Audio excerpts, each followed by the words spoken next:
Magandang araw mga banateros at eto na nga pag-usapan na natin ang mga issue sa lipunan. Etong si Marcoleta may babalaho sa mga kapwa senador niya. Naku po, matindi. At syempre meron din pong matinding pag-uusapan natin patungkol ho dito sa nangyayari sa Senado kung saan tila sila na ang umatake ngayon. Pambihira, baligtad na usapan. Di ba pag sinabi mong umatake ka, ikaw ay pumunta dun sa lugar na inaatake mo. Inatake mo nga you attack. Baligtad na ngayon. Sila na daw ang umatake sa NBI na naandoon sa Senado. Ang lupit talaga ng impluwensya ng maleta, no? Ibang level. Eto pa. Pag-usapan na natin itong nangyayaring di umanong kaso daw ng pagdarambong itong si Jinggoy talagang dinidiin na. Nako, malupit. Malupit na po itong sinasabing pandarambong. Ewan ko nga ba bakit ba nagkakaganire.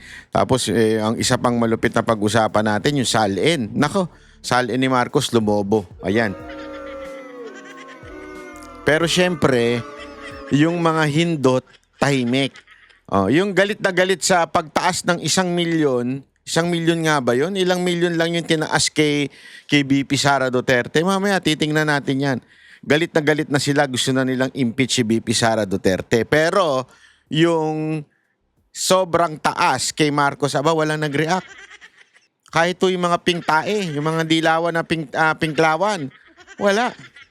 Di ba? Ang lupit nito. Sige, pag-usapan natin yan, tapos, ito pa.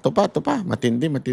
Mamaya, marami tayong pag-uusapan ngayon. Malupit ang ating pag-uusapan ngayon, Kasi, isa pang mga nangyari ngayon ay itong presentasyon ni Director John Vic. Bakit Director John Vic?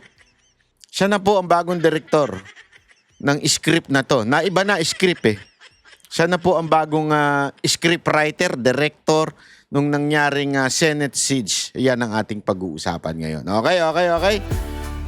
Ang dami-dami nating pag-uusapan ngayon. Kaya alam mo, mag-like kayo, mag-share kayo para naman kayo ay patuloy na nakasubaybay dito sa atin.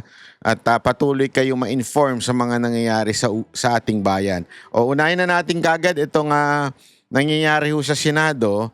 At babalaho din ni Marcoleta, Eto, naku, grabe ho itong banat ni Marcoleta. Panoorin natin, Coming from a court which has no longer jurisdiction in this. Ayaw. Yung sinasabi ng mga kasama ko, para sumulong ko na lang. Anyway, you can exhaust all remedies under the law. What remedies are you talking about?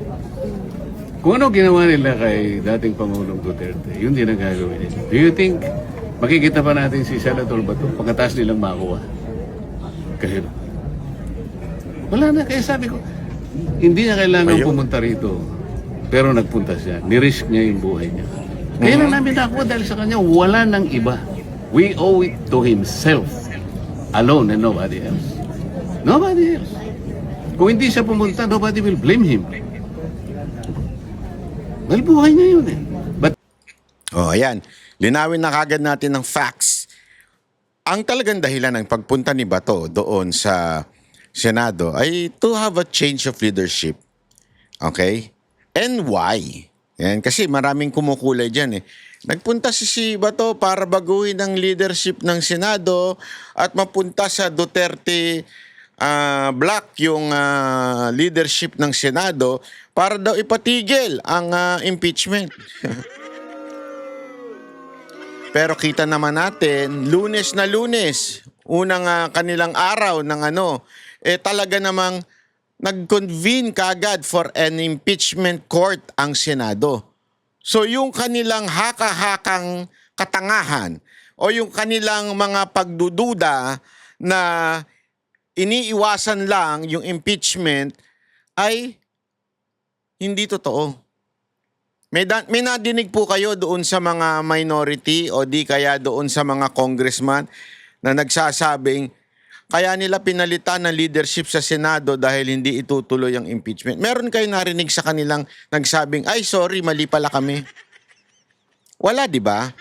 Dapat mag-sorry kayo, kayong mga senador na nagsasabi niyan. Yung tatlong bugok, tatlo yung bugok dyan eh. Yung iba, ano lang naman yun, mga tahimik lang yun. Hindi masyadong palaban yun, nagko-komento. Pero itong tatlong bugok, kilala nyo yung tatlong, hindi pala, tatlong bugok at saka dalawang walang, walang bayag. Walaan nyo kung sino yun. Hindi ko na sasabihin kasi yun dalawang pares yun eh. Pero yung tatlong bugok, si Ontiveros, si Kiko Maching, at saka itong si Bam Aquino. Yung tatlong bugok na nagsasabing wala nang implanong ituloy ang impeachment kung sakasakali. Kaya gusto nila magpalitan ng Senate presidency. Pahiya po sila. Oh. Eto mga congressman, yung mga pangit sa Congress, pinangungunahan ni Congressman Coky Redon. Yan ang number 1 na kaya daw kesyo aanuhin daw yung impeachment pagpalit ng Senate presidency. Kita nyo naman, pahiya sila. Nagsorry ba itong si Coky Redon? Hindi. Hindi ho siya nag-sorry. Kasi nga ganyan ho sila eh. Magpapakalat sila ng fake news, pero pag nagkamali sila, i-ignore lang nila. Oh, di ba? Kasi nga ugali ho talaga ng may mga Rimowa. Ewan ko kung bakit gano'n ang kanilang ugali, Tapos ang lakas pa ng loob na magpapabideo pa sa loob ng simbahan na nanalangin. Plastic talaga no? Ayan ang mga masasabi nating mga banal-banal aso yan eh. Oh. O yan ang mga peke talaga. Ewan ko bakit nga nananalangin pa yan. Nananalangin kayo madagdagan ng inyong pagpapala mula sa peke inyong Panginoon? Diba? Yan ba ang dahilan? Hindi natin alam, pero ituloy pa natin na sinasabi ni Senator He Marcoleta. chose to do it. Kaya sabi ko sa kasama ko ngayon, sinong walang konsensang kakakalas? Yung tao ginawa niya. Ayun. Gusto mo magpakulong dito? Pwede. Kasi at least domestic law, di ba? You can hire your lawyers. Pwede kang makita ng kamag-anak mo, ng asawa mo, ng pamilya mo. Sa dihig. Sino tutulong sa iyo to? Ako nga nakiusap eh. So para sinasabi ni Marcoleta na ang tindi ng ginawa ni Bato para lang mapunta yung leadership sa ating dating minority. Kaya tinatanong kasi kung solido pa ang itong majority ngayon. Napaka-solid po ng majority ngayon. Wala hong natakot. Kasi remember, maraming tinatakot dyan eh. Chis Escudero. Diba? Si Jingo Estrada. Si Villanueva. Mga tinatakot yan eh. Sila Villar. Tinatakot ho yan. Nakakasuhan. Pag hindi ho lumipat dito sa kampo nila Subiri. Bakit? Kasi nga tandaan ninyo, winarningan na sila dati. Pinabanggit na sila. Di ba? Binabanggit na sila. Tapos ngayon, tila tinuluyan nila yung isa, yung si Revilla, pero eto parang warning sa kanila. Ngayon, kinakasuhan na ngayon si dinala na, mamaya may papakita ako sa inyo mantindi yung endorsement ng DOJ sa ombudsman. Diba? Agad-agad kinabukasan nung failed na pangaagaw nila sa kapangyarihan nila Subiri, nila Gatchalian. Kasi tandaan ninyo si Subiri nadulas. Si Subiri nadulas na gusto niya maging Senate President ay si Gatchalian. So, na lang natin yan. I-settle na natin yan. Yung grupo nila na yan. Sila yung talagang may tangkang agawin ng Senate Presidency. And they failed. After they failed, ano nangyari? Sinimula na kagad yung kaso kay Estrada, kay Jinggoy. Makita ko lang si PRRT kasi nandun na ako eh. Can you imagine, I request. O sige, kung ano lang, makita ko lang. Kung ayaw nyo kung makausap, huwag na. Makita ko lang kahit 5 minutes. So I can wave my hands. Para ipakita ko sa niya, Mr. President, I am here. How are you? Then alis na ako. So, saan ako Hindi nila ako pinagbigyan. Ganon din ang mangyayari kay Senator Bato. Ngayon, yung mga Pilipinong, lalo na yung mga iba sa inyo, I'm sorry to tell this, lalo na yung mga iba sa inyo, hindi naman lahat, nabayaran. Kailangan Ayun. sabihin ko to. Akala nila yung warrant of arrest can be enforced. Wala na tayo membership sa ICC, sa Rome Statute. Without the treaty, what will be the legal basis of a warrant of arrest? You tell me. Huwag kayo nagpapapaniwala doon sa mga din, mga abogadong nagsasalita ng salita. Nililin lang. Kilala ko yan, yung din na nagmamagaling, dyan sa TV5 yan eh. Dating host yan eh. Grabe yung logic niya. Sabi ko, paano naging din to? Siguro sip-sip lang ito noon. Sip-sip lang ito kaya naging din ito. Kasi alam naman natin maraming ganyan sa trabaho. Yung sip-sip lang kaya nabibigyan ng katungkulan. Hindi, totoo. Maraming ganyan. Di ba? Marami. Sa mga sa mga kumpanya ninyo, dami dyan, yung sip-sip lang. Pero sa totoo lang, mahina naman ang utak, di ba? Pero dahil sa sip-sip lang, nabibigyan siya ng katungkulan at napapansin siya. Baka ganun itong din na ito. Kaya naging din ito dahil sa sip-sip lang. Pero tama si dito eh. Huwag kayo maniwala dyan sa mga yan. Ginagamit pa nila yung RA 9851 nila. Pero hindi nila binabasa yung Section 17. At saka yung pinaka-last sentence ng Section 17. Tumitigil na sila. Saka nakakitang din, tumitigil na sa kalagitnaan ng batas. Hindi tinatapos. Pambihirang buhay Lang nila kayo eh. Anong pinaglapalagi lang sinasabi? Paikot-ikot sila sa Section 17 of Republic Act 1951. Bali-baligtarin nyo doon. Sinasabi niya lahat. Gagawin mo lang. Isurrender mo or blah blah blah in accordance with extradition laws and treaties. Meron tayong extradition law? Wala. Meron tayong treaty? Wala. Anong basis ng warrant of arrest? As simple as that. Is there an automatic domestic instrument that will bind our country with that of ICC? You tell me. Senator, sabi ko ng OSD, di ba? Enforceable naman. Halika dito, hindi kita nakikita.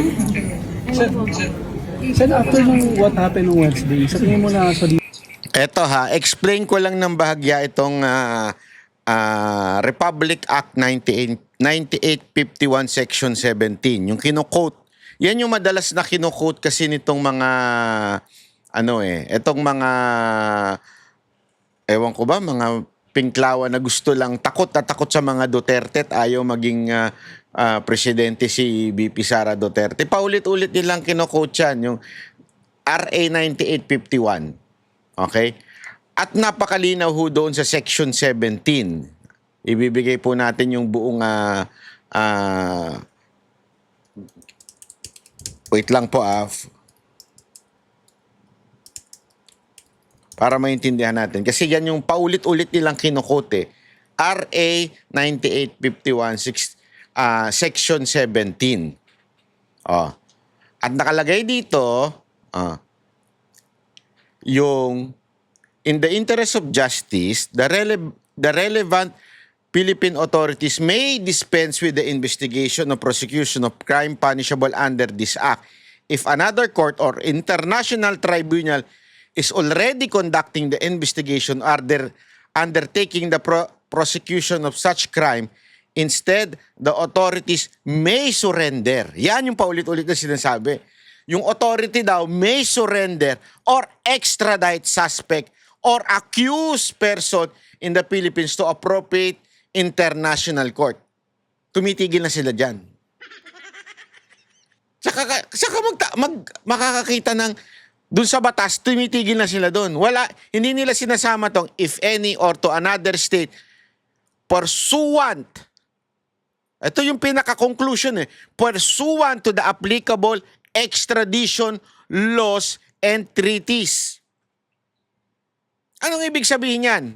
Yung pursuant to the applicable extradition laws and treaties. Ang ibig sabihin lang niya simple-simple. Kailangan sumang-ayon ito sa extradition laws and treaties. Pag hindi dapat sundin. Kasi nga, pursuant to the applicable extradition laws. Ang tanong, meron ba? Wala. Malinaw po, sinasabi nga ni Senator Marcoleta, wala. Kasi in every law, there should be an IRR. Implementing rules and regulation. Ano hong halimbawa nito? Alam nyo po ba na meron na tayong anti-dynasty law? Pero bakit di nasusunod? Kasi wala pa pong IRR yan. Wala pang implementing rules and regulation. Kung papaano, hindi porket batas na yan, yun na yun. Kailangan may susundin. Napaka-importante ho dito, yung pursuant to the applicable extradition laws and treaties. Wala pa nga po Pangalawa, wala po tayong treaty sa ICC. ICC is not a country. Ang treaties is only for countries. Kung meron tayong treaty doon sa particular na bansa na yon, pwede pa as long as there is an applicable extradition laws. Ang problema nga, wala. So basa sila basa ng Republic Act na 9851 na Section 17 pero putol. Hindi ho nila sinusunod hanggang dulo. At yun yung mga hilig na mga expert kuno na mga din. Pansinin ninyo, pag walang nagtatanong na media tungkol doon sa pursuant to the applicable extradition laws and treaties, wala. Hindi ko nga maintindihan bakit Sinubukan ko kasing hanapin Bakit? Tinitingnan ko kung ano yung argument. Bakit ba hindi tayo magkasundo? Eto simple lang. Bakit hindi tayo magkasundo doon sa issue ng ang international warrant ba ay may kapangyarihan over sa mga Pilipino? Ang sinasabi nitong mga Duterte haters, meron. Ang sinasabi naman ngayon ng side nito nila Marcoleta, nila Jimmy Bondoc, wala. Hindi pwede. Walang kapangyarihan. Bakit di magkasundo? Alam niyo kung bakit? Simple lang. Iba yung binabasa nilang batas, iba yung binabasa nito. Kumpleto yung sa kabila. Dito sa kabila, wala, kulang. Talagang hindi magkakasundo. Magkaiba ng batas Pag ang batas hindi kumpleto, magkaiba yan. Hindi pwedeng kukuha ka lang ng kapiraso doon sa batas, tapos wala na. Napakaganda ho ng paliwanag dito ni Atty. Torion na ating pong ma-interview bukas. Dahil napakaganda ng kanyang paliwanag dito na importante yung due process, dadaan sa tamang proseso. Ano yung proseso? Yun nga po yung questionable dun. Wala pa po kasing IRR o proseso pagdating sa treaties ng pagdating sa extradition ang Pilipinas. Pangalawa, wala naman po tayong treaty sa ICC. Dahil ang ICC hindi bansa. Ganun kasimple po itong batas na to. Hindi ko maintindihan. Siyempre, pagka talagang Duterte haters ka na, pag talagang galit ka na, at especially yung iba namang media, bayad ka na, hindi mo na, i-ignore mo na yung mga bagay na to. Ipagpipilitan mo na yung paulit-ulit nila sinasabing, may warrant na, fugitive na si Bato, may warrant na. Walang ganun. Kalokohan po yung sinasabi na yan. Pero at the same time, wala tayong magawa. Bakit? Sila ang batas Ganyan ang ginawa nila kay Pangulong Duterte. Kaya nga, I know yung frustration nitong mga abogado kasi humihingi sila ng tulong sa SC, sa Supreme Court. Kasi yun ang final arbiter nito dapat. Kaya lang medyo ang tagal gumalaw ng Supreme Court. I don't know if matagal lang talagang dumalaw ang Supreme Court dahil may pressure sila from the palace. I really don't know. Pero ako, I'm not part of the kasi ito mga to lawyer to, so hindi sila makapag reklamo o makapagsalita. Ako naman nakikiusap ako sa Supreme Court. Sana once and for all tuldukan na natin to. Tuldukan na po natin kasi alam niyo kung bakit. Tama yung sinasabi ni Jimmy Bondoc. Masamang precedents to kung sakasakali. Pag nagkapalitan ng gobyerno, gamitin kaya ng kalaban, eto, alimbawa lang, si VP Sara Duterte na. Tapos mag-demand, siya naman ngayon nakakausap sa ICC, ikulong natin ito mga to ha. Huwag na natin padaanin sa korte sa Pilipinas. Hindi eh. Di ba? Paano kung pinayagan natin? O di, ang mangyayari niyan, dapat din payagan na rin natin yung ganun. Kaya nga sinasabi dito, there should be a due process. Ano yung due process na yun? Lahat po ng kaso sa'yo, lahat ng ibibintang sa'yo, lahat ng akusasyon sa'yo, whether mamamatay tao ka, unless you are caught in the act, talagang kailangan ka ng hulihin. Pero kung meron ka mang kakasuhan sa'yo, na sino man may bibintang sa'yo, karapatan mo ang dumaan sa tamang proseso. Pag hindi ka tumaan sa tamang proseso, anong tawag doon? Martial law. Wala na. Kung sino ano yung sabihin ng presidente. Kaya nga 'di ba marami nagsasabi na parang silent martial law itong nanggaganap. Kasi nga parang iba-bypass na lang ng executive branch ang judiciary. Hindi, bahala na kami magdesisyon kung sino yung huliin namin. Tapos, kung mag-TRO, ang problema, kahit mag-TRO pa yan, kung nadala na si Bato doon, wala na, finish na. Parang yun nangyari kay Pangulong Duterte. Wala na. Kahit maglabas pa ng TRO Supreme Court, wala na. 'Di ba? Nandun na yun eh. Wala na tayong power doon. Kaya nga dito, dapat sana, we are hoping that the Supreme Court will soon resolve this problem. Solidify lalo yung Na-solidify yung samahan ng after 13. nung At what happened nakonsensya ba si Senator Miken? I don't know. Sinabi ko lang yun because yun ang totoo eh.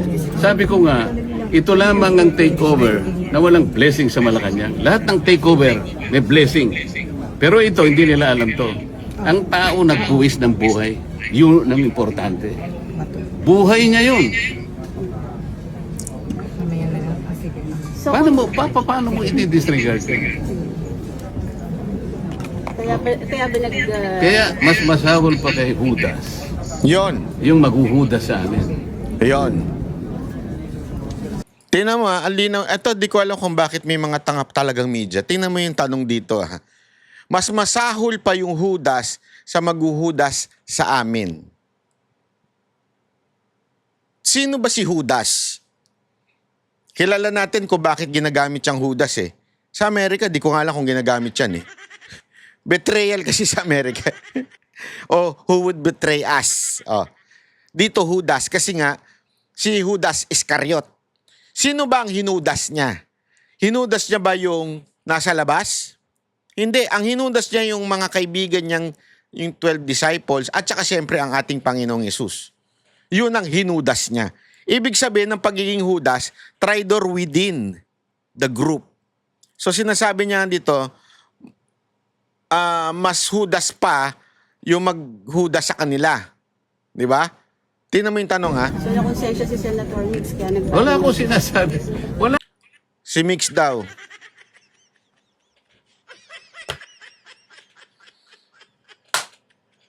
Hayop yan, oo. Pistin niya. Sorry. Sa amin nga eh. Yung maghuhuda sa amin. Hindi naman namin kakampi si Migs. Subiri. Anak naman ng wedding yung media, oh. Wala akong sinasabi. Wala akong sinasabi. Tama na po, okay naman. Teka. Ano? Sige, ano? Hindi, sabi kanina po ni Senator Mix yun nga parang nakonsensya. Hindi na gusto yung nangyari sa Hindi, wala kami pag-uusap na gano'n.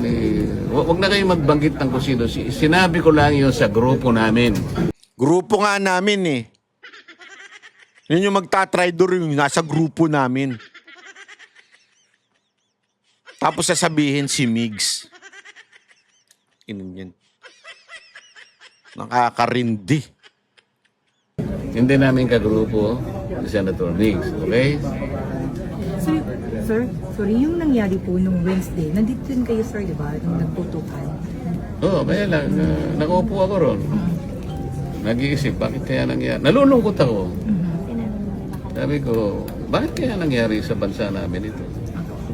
Pagkatapos, sari-sari, kami raw ang nag-instigate. Kayo ba na... Sino ba ang gaano kayaman ang imagination ng isang tao na kami gagawa, no? Nagkukukos kami, in-extend namin ang kukos dahil ang sabi nila darating, tumawag ang House of Representatives. Totoo naman na diniliber nila, sinabit nila yung articles of impeachment. So habang nagbi-briefing kami, hindi pa kami gaano nakakalahati. Bigla nga ngayon, may putukan na ganito. Diyos ko ako.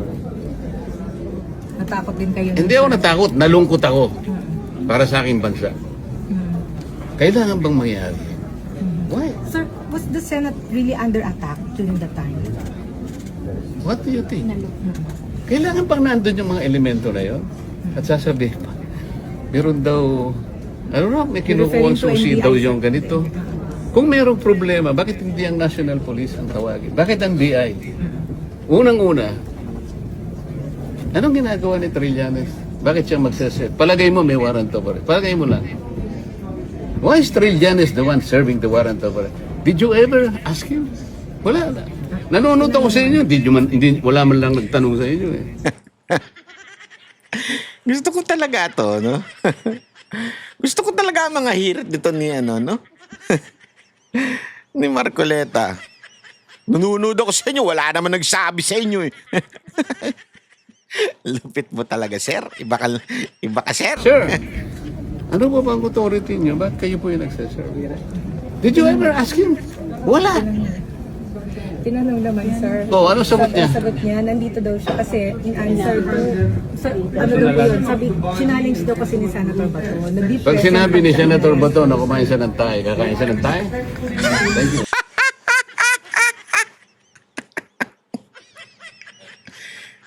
Ang lupit, ano? Dapat ikaw ang nagtanong kay, nun eh. Dito kay, kay pangalan nito? Kay Trillanes. Di ba? Dapat siya nagtanong, bakit kayo may dala? Ay, hinamon ako dito ni Bato eh. Bakit? Pagka binigyan ka ba ng tae, sinabi sa'yo kumain ka ng tae, kakain ka din. Ibang level talaga ito siya. Ito, panoorin natin regarding naman to sa ang lupit nito, pangapalitan. Sa gitna ng alingasngas ng kudeta sa Senado, merong mga napadasal at merong tinawag na hudas ang mga magtatraidor. Habang si Senator Chis Escudero, bakit biglang nadadawit ang pangalan? Kaya raw napurnada ang planong kudeta? Nagbabalik si Mean Los Baños. 13 majority versus 11 minority. Ganyan na ang Senate composition ngayon. Bagamat walang kudeta, ang minorya nadagdagan ng puwersa.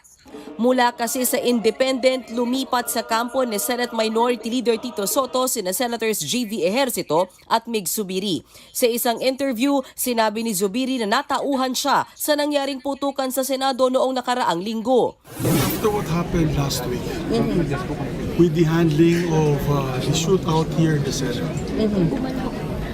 natauhan ako, nagulat ako para sa institusyon na ito. At napaisip ako ng malalim. I prayed hard and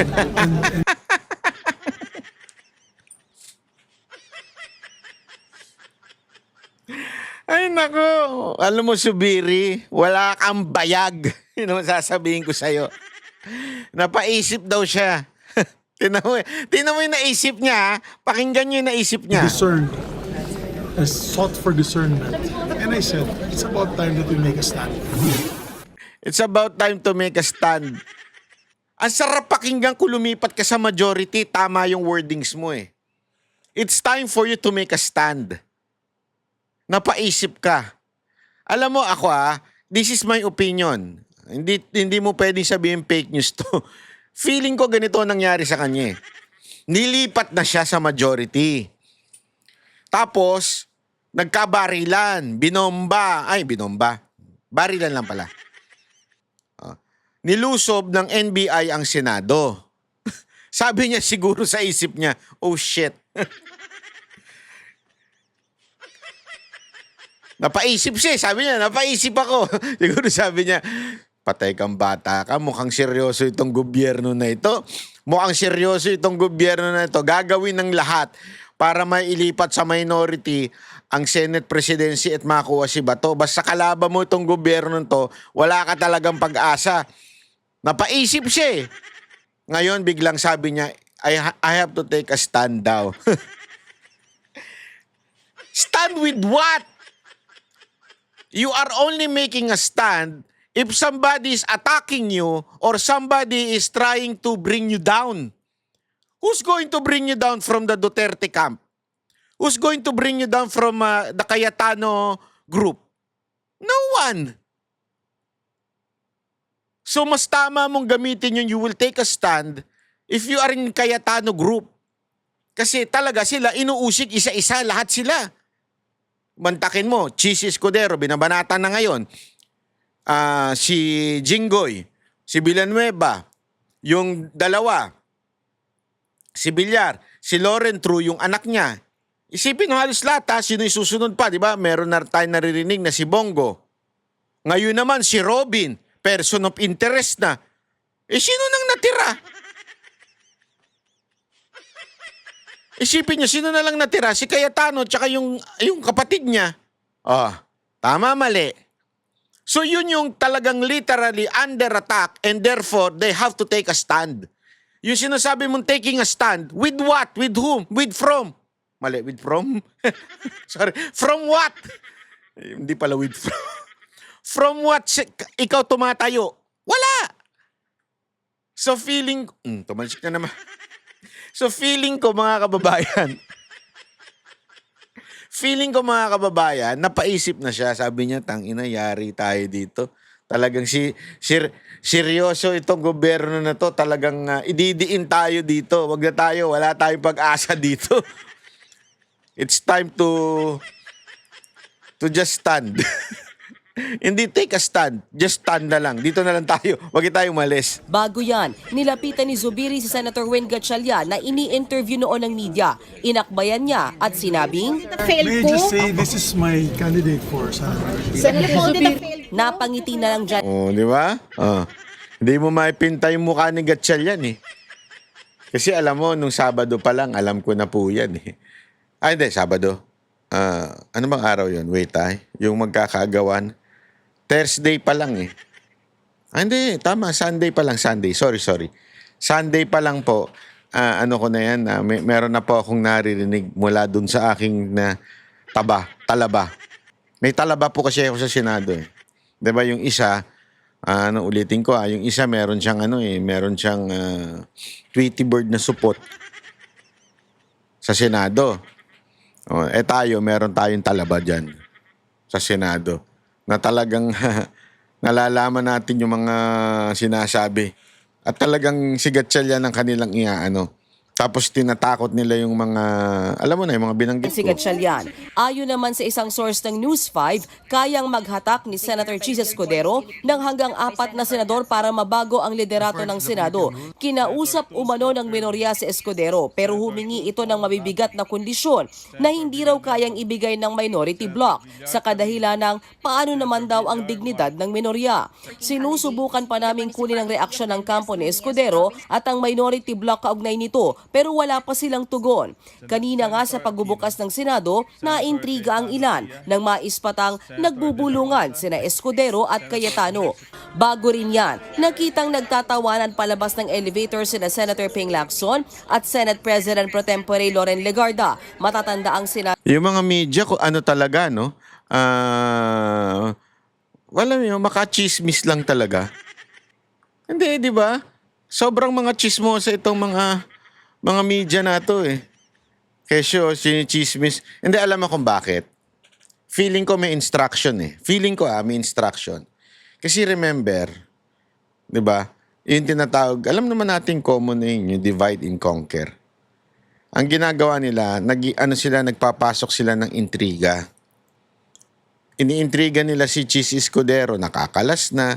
Iniintriga nila si Loren Legarda, nakakalas na, babalik na sa minority. Which I doubt. Alam mo, marunong makinig yung mga yan eh. Sa tingin ko, marunong silang makinig.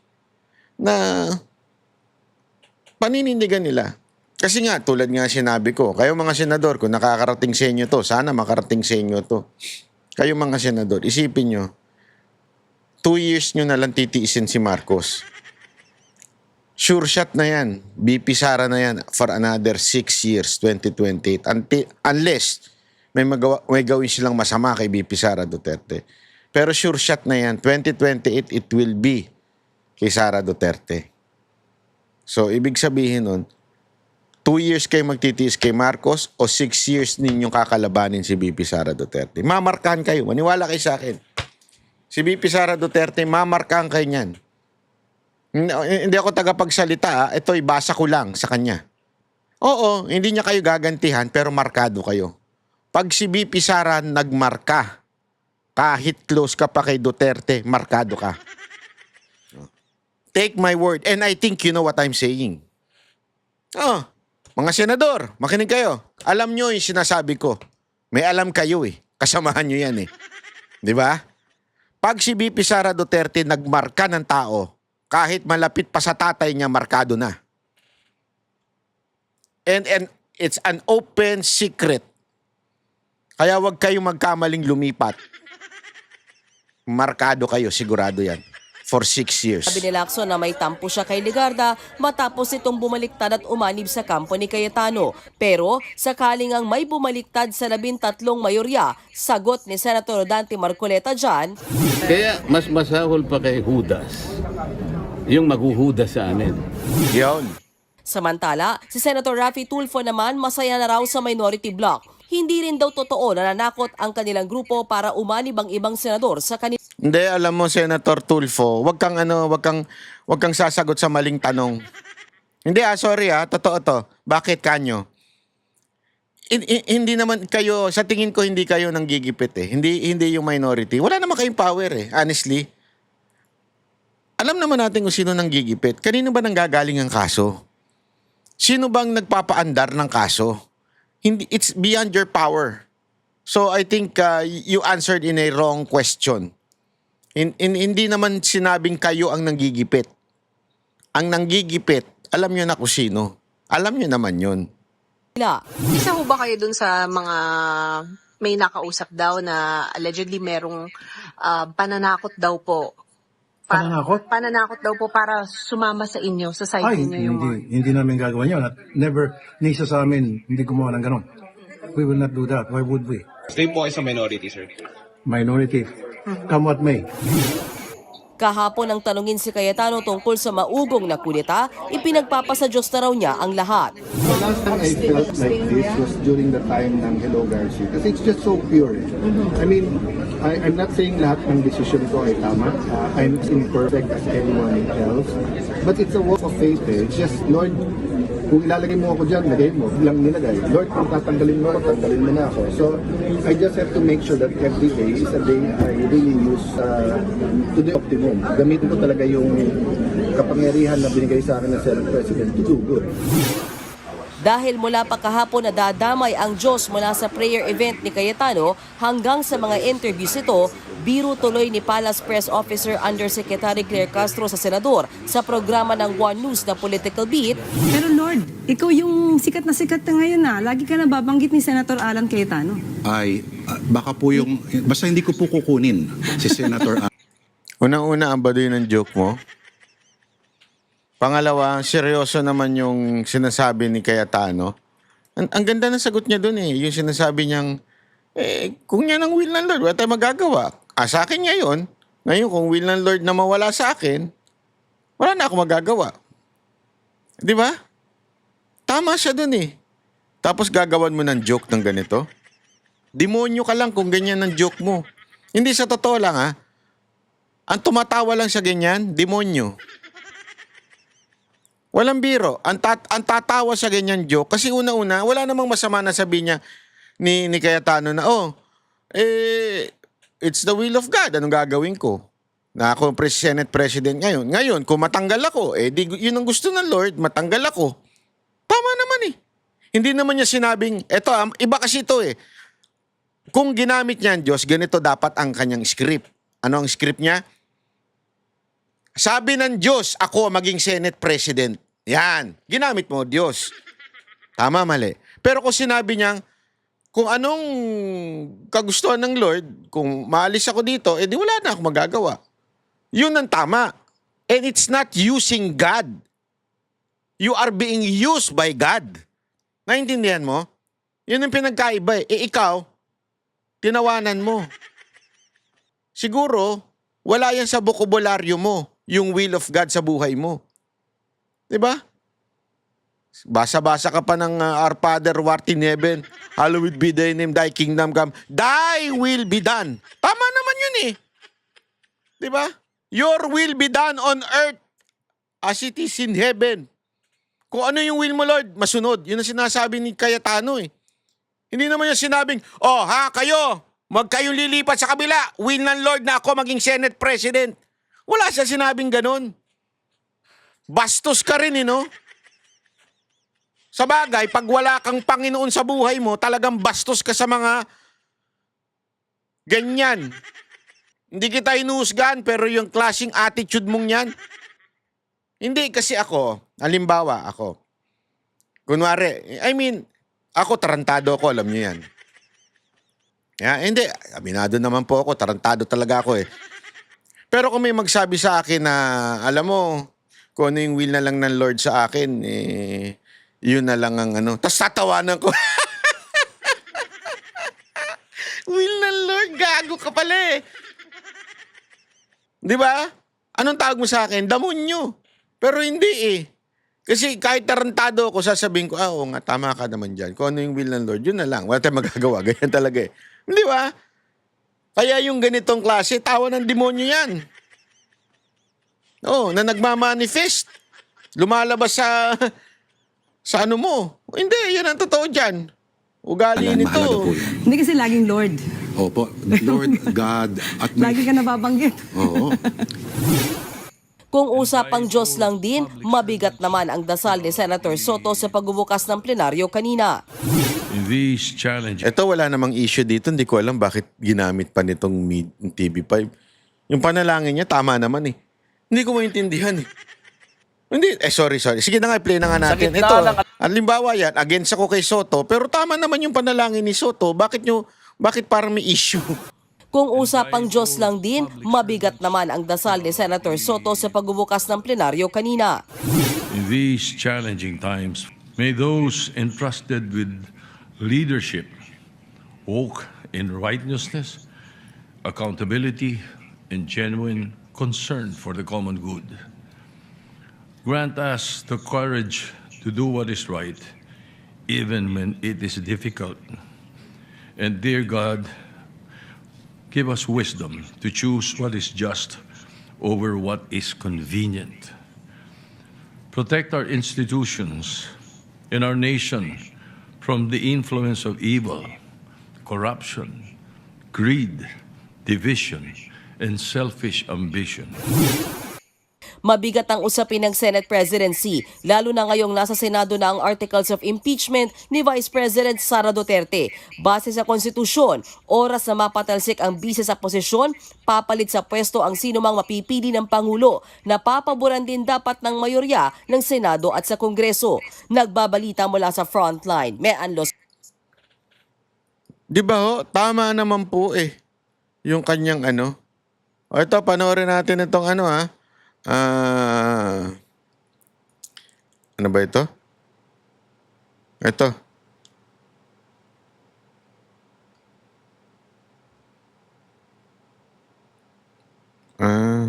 Ito. Sorry naman. Ito, bahagyang yung i-play lang natin to. Importante ito eh. It is called a gun-related incident. Okay, gun-related incident. This is a gun-related incident, meaning there is a discharge of firearm in the premises of the Senate building last May 13. And this, as shown, ito po yung timeline. Minabuti natin na ilahad na before the actual shooting, to be exact, is actual discharge of firearm, that was about 7:45 p.m. kung titignan nyo. But before that, makita muna natin kung ano yung mga events before the actual shooting, and even after the discharge of firearm at 7:45, we extended up to 2:30 a.m. where Senator Bato de la Rosa escaped and or went out at the premises of the Senate building. Material po yun. So all of this will be sent to forwarded to our beloved Secretary of Justice. So at 5:23 p.m., nakita natin and or documented that Senator Bato de la Rosa have appealed to the public for support over some social media platform. At 5:58 p.m., the Senate adjourned its session, and 6:14 p.m., I-summarize na lang natin kasi dito napaka-importante na sinasabi nila, kasi ito yung isa sa mga question sa kanila bakit daw NBI ang tinawag? Okay? Bakit daw NBI ang tinawag dun sa GSIS na building? Ang sagot daw nila kasi, nanawagan daw kasi si Bato ng People Power noong time na nandun siya. So, humingi daw ng tulong yung GSIS na bantayan ng NBI. So, ang tanong nung isa, ng reporter, It is eto, called a maganda yung tanong ni... was declared under protect last video. wait lang sorry. Day before the Ito, hindi. Of the GM Vic Veloso to secure Yan. Similar route, it will go to the panel and it will all be evaluated. Nakita nyo naman mga kababayan ko, no? Compelling yung facts that have been unearthed, but we still need to verify and validate, no? The DOJ will not take this as is, no? We will check on the timelines, we will check on the source of the videos and everything. Kasi sa dulo nito, kailangan yung katotohanan lang. Liability, sir, based on what you have seen so far, compelling as you described it. Sino-sino ho mga posibleng managot dito? We've identified, but I don't want to preclude yung panel natin, no? Pero medyo malawak, no? Ang tinitingnan nga nung panel natin, based on my order, is not only for the May 13 and May 14. Ang pinatitingnan natin, look at the totality of circumstances, which started May 11. So lahat ng timelines na yan, from May 11 to May 14, titingnan ng ating panel. As to the kung sino culprit, ayaw ko muna i-preempt, no? As to the type of cases that will be filed, again, I don't want to preempt my panel. Sorry, sir, one last question on my from my end. Ini-insist po ni Director Matibag ng NBI from the beginning, walang NBI agents sa Senado nung gabing yon. But there were in fact 29 agents, perhaps not in the Senate, but in the same building. Just to clarify, it is the GSIS compound, and they were in the GSIS premises. They were asked by the GM Vic Veloso to secure the premises. So when he said that there was no NBI agent in the Senate, there was none. They never set foot inside the building. They were in the same complex but not in the same area. But it was Kwento mo yan. Hindi, kwento niya yun na wala daw NBI sa loob ng Senate. Pero may mga media daw na pumasok may mga NBI na pumasok na nagpanggap as media. Okay? Yun po ang buong an istorya. important bit of information, sir, that there was in fact an operation by the NBI in the GSIS building na magkadugtong lang po. Yes. Ito lang ang pagitan sa Senado at GSIS. Yes, they were there under the guidance of the GSIS to secure the GSIS premises.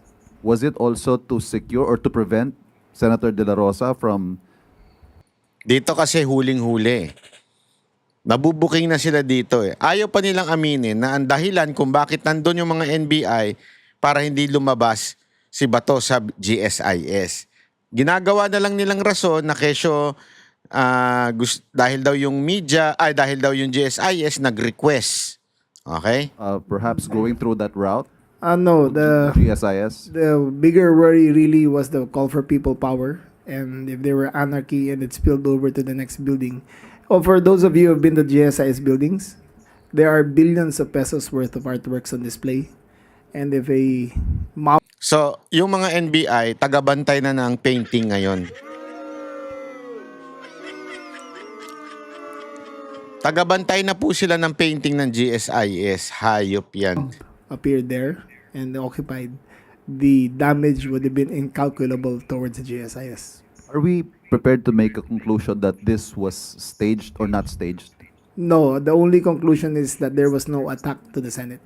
But as to the if it was staged or not, We cannot conclude that.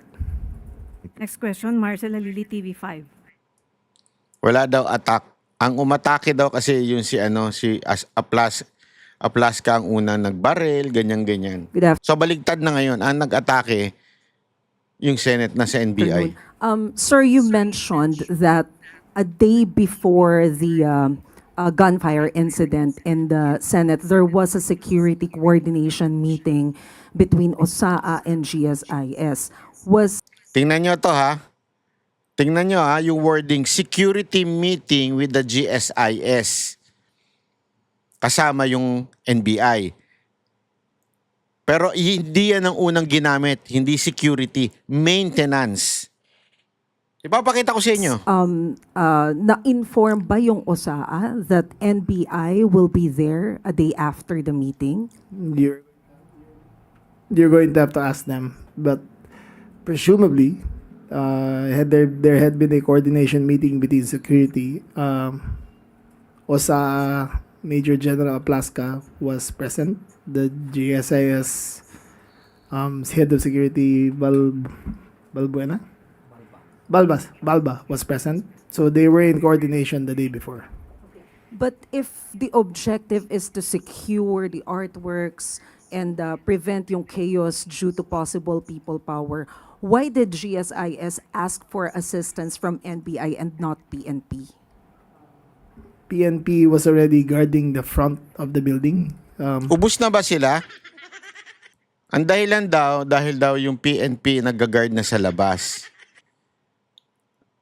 Ubus na ba sila para hindi na po sila pwedeng doon din sa loob? We had approximately 1,000 plus. In this case, he thought it more prudent that the NBI secure the area according to their capacity.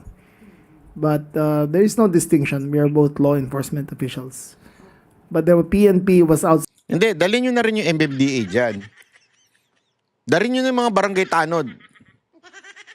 Mga law enforcement yan eh, di ba? Although hindi sila nagkakarga ng baril, pero kayong pa man, kung ang dahilan mo, hindi kasi law enforcer sila eh. So we are all together in this. Hindi, may kanya-kanya kayong trabaho. Hindi trabaho ng NBI ang bantayan ng mga painting. Ang problema kasi sa inyo, puro kayo sinungaling. Ayaw nyo na lang aminin na kaya nandyan yung NBI dahil sa binabantayan nyo si Bato. Kasi ito una eh. Una, wala yung NBI dyan. Nasa fellowship daw, sabi ni Matibag. Pangalawa, wala daw baril. Pero meron ding, nandun pala NBI, pinull out daw nung hapon, pero yung pala nandun din during the putukan. Sinabi, wala daw baril, pero diyan mismo inamin din na pumutok sila ng ilang putok ang NBI. Okay?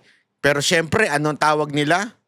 Defense lang daw yun. Parang cover shot lang daw yun. Ang dami nilang bagong imbento ngayon, ano? Cover shot. Para lang daw sila, para hindi sila barilin. Okay. So iba-iba na kwento. Tapos eto na naman, may bago na naman silang kwento. Yung NBI, wala doon dahil nagbabantay lang sila doon sa mga paintings. Dahil daw nanawagan si Bato ng People Power, baka daw lusubin yung GSIS.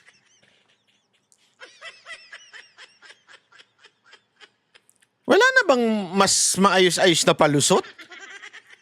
Mantakin mo NBI ang pinabantay sa painting. Ang bira, oo. Inside the Senate building already. The NCRPO Chief Abirin was there present together with approximately 800 policemen. 1,300 policemen already. So as is, we were Oh, nandun na pala yung 1,000 policeman. Ba't di pumasok yung 1,000, yung kahit ng 200 dun? Pumasok sa loob para magbantay. Ano yun?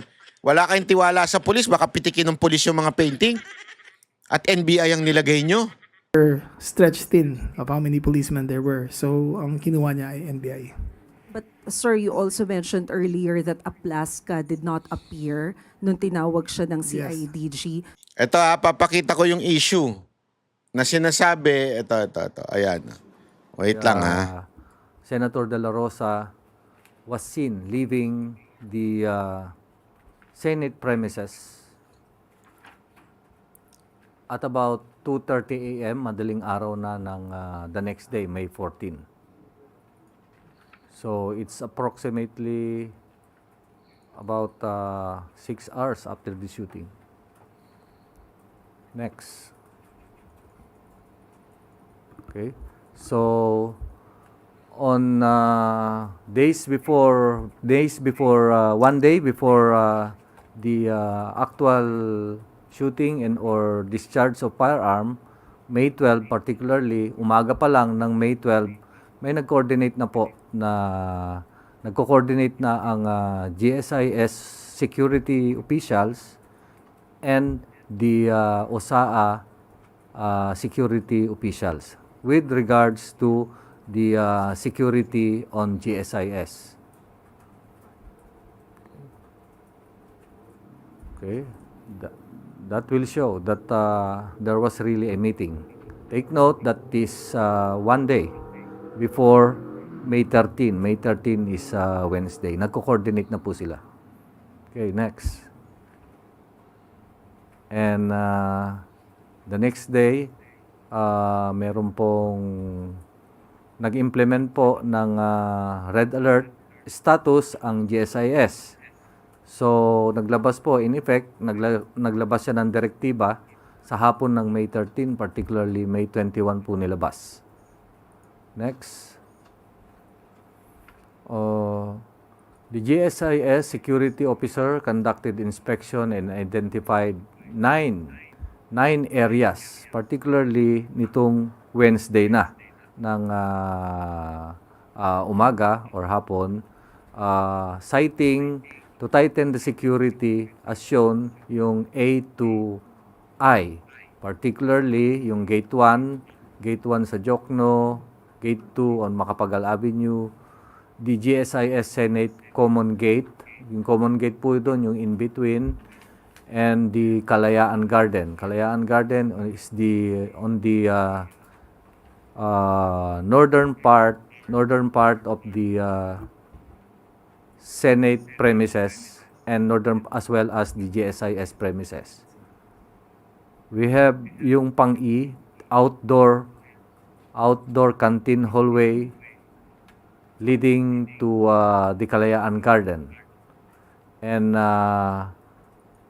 itong glass door core level 5 hanggang helipad po ng level 6, level 7 and level 8. Next.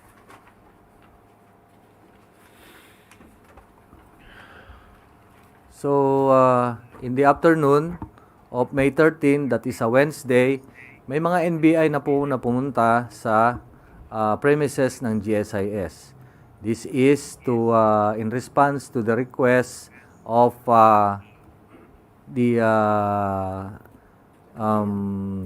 GM Biloso of the GSIS kasi nagre-request sila to fortify the security of the GSIS. So, Meron pong pumunta kaagad na 3 NBI agents and yung pinakita ko kaninang mga lugar, those are the things that the areas that they will going to fortify and or secure further. So next, ito nakalagay, but none of them had tactical gear with them. They did not. Dali, hintayin Gulatan natin to yung... because Eto. in all the doors, since early in the morning, we're being fortified by the GSIS maintenance. They had duly informed the maintenance of the Senate that there was going to be drill work going on in all the doors of the Senate connecting, of the GSIS connecting to the Senate. So again, the GSIS management, the Senate maintenance management had information that there was going to be fortification of doors in the GSIS area. So ang dahilan daw, ito, sa madaling salita, ang dahilan daw po ng pagpunta ng NBI doon, bantayan yung mga painting at ilock yung door. Okay? I-secure daw yung door. Kaya nagkakaroon daw ng drilling doon. Yun po yung kwento ni Remulla at saka nito ni Chief PNP. Okay, malinaw po yun. Kung ganun po pala, sinasabi nila na merong coordination, kasi yun ang pinalalabas sila, may coordination. Sige, given, tanggapin natin yung inyong sinasabi na may coordination kayong ginawa pala. Di sana nung tinanong ni Aplaska yung NBI, di sana ibinaba na yung barel. 'Di ba? Sigurado naman ako kilala nila si Aplaska. Imposibleng hindi kilala ng NBI si Aplaska. Nilapitan na po sila. Nag-verbal warning na. O di sana, Sir, sandali lang po kasi nandito po kasi kami. Pagpasensyaan nyo na po. Nilapag na lang sana yung barel, 'di ba? Tas nag-usap na lang. Sir, usap po tayo, sir. 'Di ba? Kaysa yung ginawa. Nung nagpaputok, nag-warning shot. Okay, nag-warning shot. Kasi kung mapapansin niyo yung pinag-warning shot nila, na parang sa elevated na eh. Hindi ko lang napakita kanina eh. Elevated na po 'yon. Ito ha, ayan o. take note of the time. Elevated, yung nasa kanang part. Yan na yung Senate eh. Nandyan po si Aplaska. Yan yung sinasabi na kesyo, ayan o. all of them were just in conference. None of them were in formation to attack the Senate. They were just kasi siyempre, alam naman sabihin din yung atakang Senate. checking out every floor that was in danger. Diyan sila nakapwesto. Senate na po itong nasa kanan ha. That's correct, sir. And we take... So kung nakita sa CCTV na nagpupulong-pulong na po itong mga ito, ikaw, si Aplaska, pumunta ka dito sa gilid. Ayan. Pumunta ka na dito sa gilid.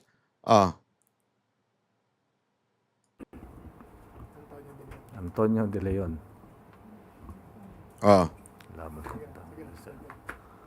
Okay, so makikita nyo dyan, dalawa sila. They are with the uniform of NBI. And naglagay lang ng upuan dun sa may hagdan. Tandaan nyo to, Senate na putong kanan ha. Yung part na yan. Take note of the time that is they started posting themselves there at 7:02.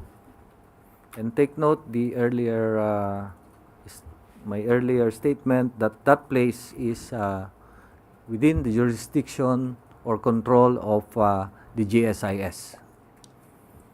Tama si PNP Chief dyan. GSIS yung ditong part na to.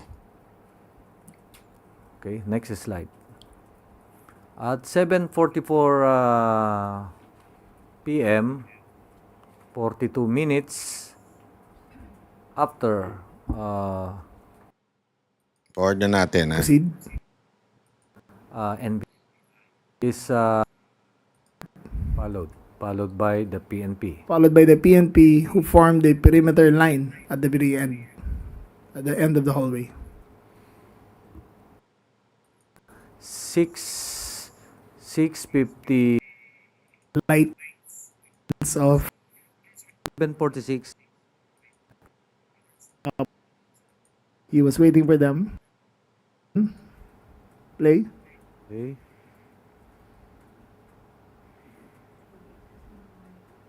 Okay, next CCTV. So, the next CCTV, At this point, the officer in charge said, Hindi niyo ba napapansin dito sa buong ano na to? Pinangungunahan lagi ni John Vic yung kwento nung PNP chief. Pasok ng pasok sa eksena si John Vic. Kahit na nagkikwento, nagsasalita na si PNP chief. three firearms. 4. sunod. Yan, papatok sila. And, nag-withdraw. The NBI agent withdrew behind the air conditioning duct units. And because he was being fired upon, Ito, tingnan nyo, iba na ginamit ni Remulla dito. Fired upon na. Ibig sabihin, parang bang binabaril na sila. Hindi ko sila binabaril ko. Kasi kung binabaril yan, nakatayo lang yan din eh. Kung binabaril na sila niya, nakatayo lang po siya dyan. E di sana tinamaan na po yan. Hindi, kasi nakatayo lang po siya dito eh. go proceed. Makibigay mo sa 7:46. 14 p.m. 7:46 yung operator. Makikita natin dito the first approximate time of a burst of fire. Yan, may usok na. Teka muna. Rewind please. 3 minutes. Yan. Yung nasa may upuan siya. According to testimony of General Aplaska himself, he opened the door and he asked, "Sino ka?" The agent identified himself as NBI. Shortly thereafter, he fired 3 shots into the, not exactly to the direction, but 3 shots towards the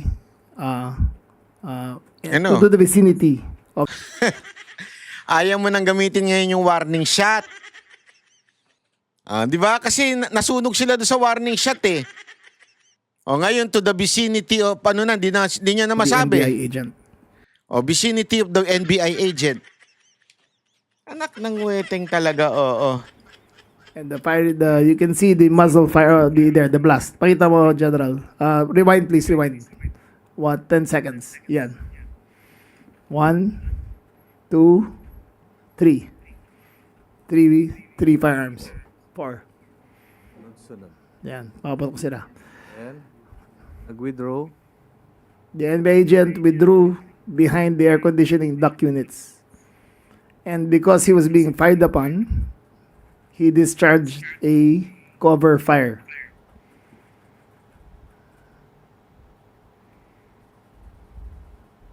Yan, 1.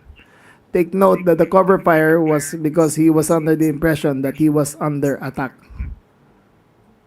2, 3. Take note na yung muzzle niya It was not pointed towards the Senate. It was pointed as cover fire because he was retreating. Okay, and then play. Okay.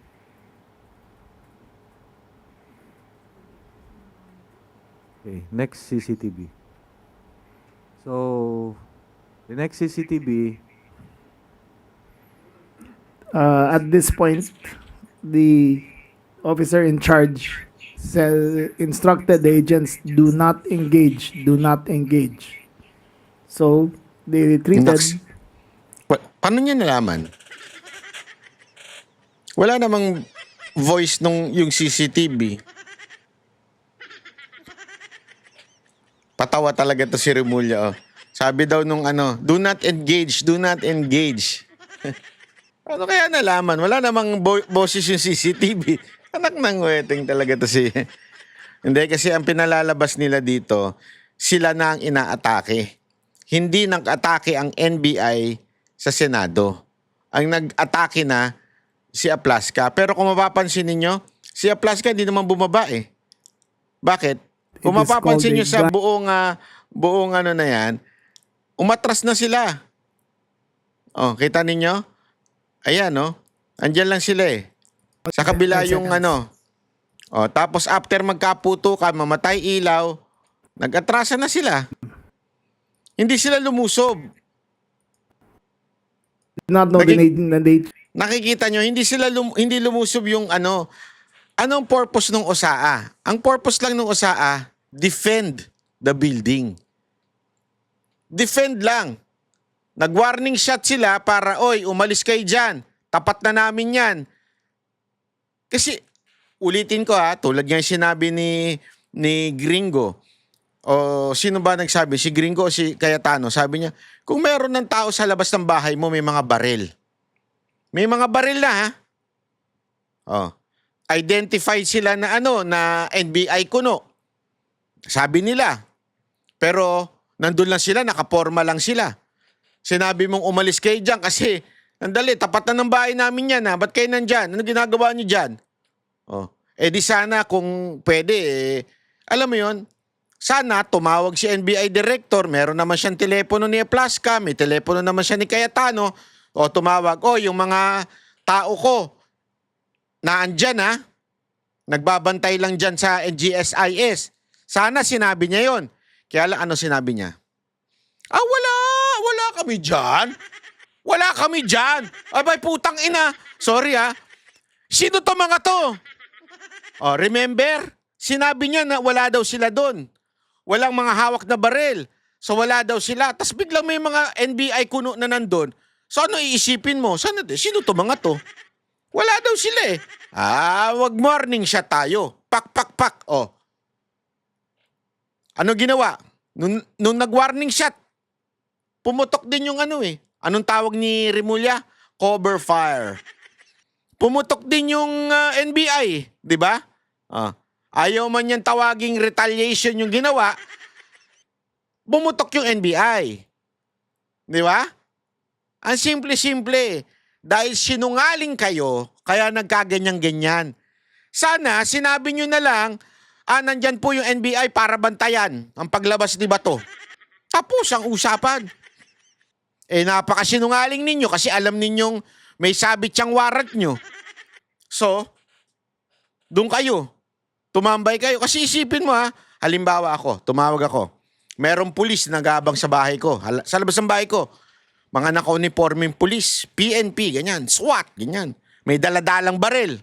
Tawag ako ngayon sa sa istasyon ng pulis. Sabi nung doon, wala kaming tao dyan. Hindi namin tao yung mga yan.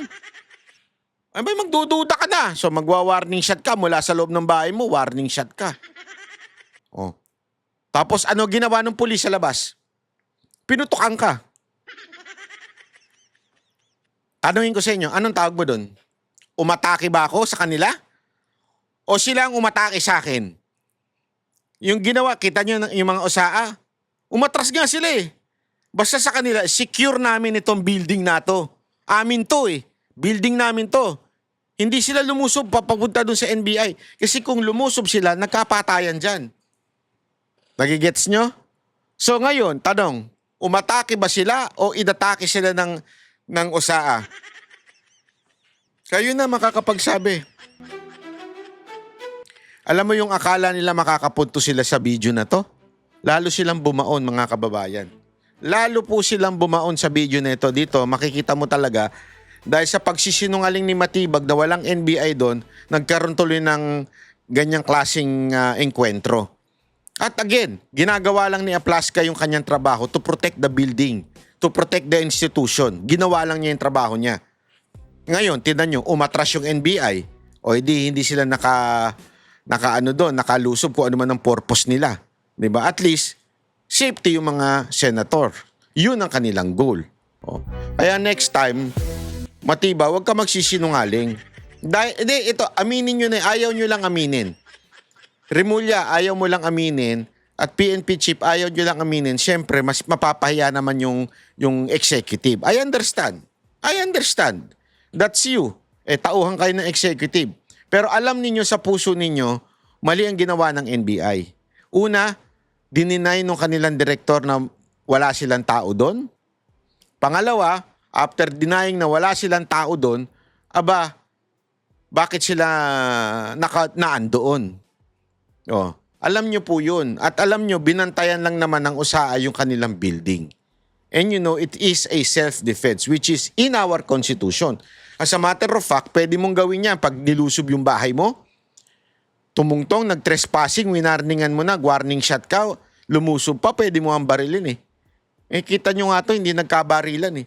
O bakit sobrang dami naman, banat bay? Kasi nasasabihin ng iba eh, bakit ang dami? Alam mo, in neutralizing, ibig sabihin kung making sure na tatakutin mo yung kalaban, abay magpaputok ka ng madami. Para takutin mo talaga. Ay, madami kami dito. Magpapaputok kami, bahala kayo, huwag kayo lulusob. Yan ang ginawa ng USAA. Which is, sa totoo lang, tama naman yun. Unless, ito masama sa, yung sa warning shot, ito yung masama. Yung tumatakbo na, wari, nag-warning shot ka, tumatakbo na yung kriminal, lumulusob sa'yo, o sino man, tapos binaril mo pa sa likod. Yan, medyo magkakaroon ng problema dyan. Kasi tumatakbo na nga eh, umaalis na, binaril mo pa. Pero kung nag-defend ka lang naman, sige, dito kami, wag kayo lulusob. Okay, bahala kayo dyan, basta dito kami, wag kayo lulusob. Yun ang tamang ginawa ng USAA, mga kababayan. Ano sa tingin ninyo? Mag-comment nga po kayo para malaman ko ang inyong saloobin dahil dito po nagtatapos ang ating video. Kayo na po ang bahalang humusga sa bago nilang propaganda at pagdi-defend sa kanilang mga sarili. Ako po si Banat Bay, magkita-kita po tayo sa susunod na ating video. Bye-bye!